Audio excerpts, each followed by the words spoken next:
Next நம்ம பார்க்க போகிற question, the resistance of a wire is R ohm if it is melted and stretched n times its original length. Its new resistance will be 4 options கொடுத்துருக்காங்க. Resistance formula பார்த்தீங்கன்னா R equal to rho L by A.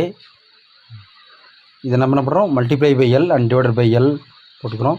Next R equal to rho L square by V.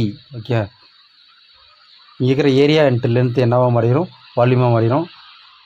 R directly proportional to L square. Okay, இந்த equation படி பார்த்தீங்க அப்படின்னா row V ரெண்டு கான்ஸ்டண்ட்டாக இருக்கும். இப்போ R directly proportional to L square. So we have to find new resistance. New resistance formula R dash equal to L dash whole square.